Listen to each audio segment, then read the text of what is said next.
امن مارچ جو مطلب امن وطن میں عام تھیے، امن وطن میں عام تھیے، جیکا مہانگائی تھی آہے ان جو بے قتل عام تھیے، سندھ امن مارچ جو مطلب مرس مانو تھی میدان تے نکری اچو، اگر کو بدماشی کرے تو اہڑو سبق سکھارے اس چون جا ست نسل بھی ایجاد کن۔ مظلوم ساں وڑھن گناہ، ظالم ساں وڑھن عبادت، ظالم جی مدد کرن مظلوم جے زخمن تے لون پرکن جے مترادفہ۔ اسلام رگو ختمن درودن جو نالو کونے، اسلام رگو دعا سگے جو نالو کونے، اسلام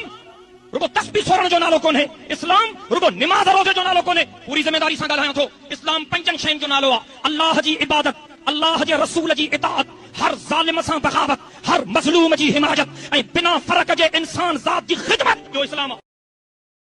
اور علماء کرام مل کر سندھ امن مارچ کے حوالے سے پورے سندھ میں چکر لگا رہے ہیں۔ وہ یہ مارچ تقریباً کشمور سے نکلا ہے اور وہاں سے ہوتے ہوئے جیکب آباد، بہت سارے علاقوں سے، لاڑکانہ، میہڑ، دادو، یہاں سے ہوتے ہوئے کل یہاں مورو سے یوں پل شہر سے یہ پکا چانگ، پڑی زن، ان علاقوں میں، ہمارے علاقوں میں آئے گا۔ تو ان سب کے لیے دعا فرمائے، اللہ تعالیٰ ان سب علماء کرام کی محنت کو قبول فرمائے، اور جتنے بھی علماء کرام یا جتنے ساتھی سے مارچ میں شریک ہیں اللہ تعالیٰ سب کی حفاظت فرمائے۔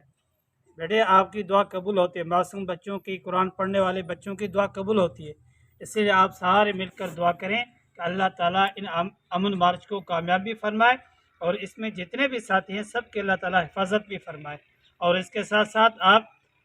فلسطین کے مظلوم مسلمانوں کے لیے بھی دعا فرمائیں، اللہ تعالیٰ ان کی مدد فرمائے۔ وہاں معصوم بچے آپ جیسے ہیں جو آپ کے دعاؤں کے منتظر ہیں،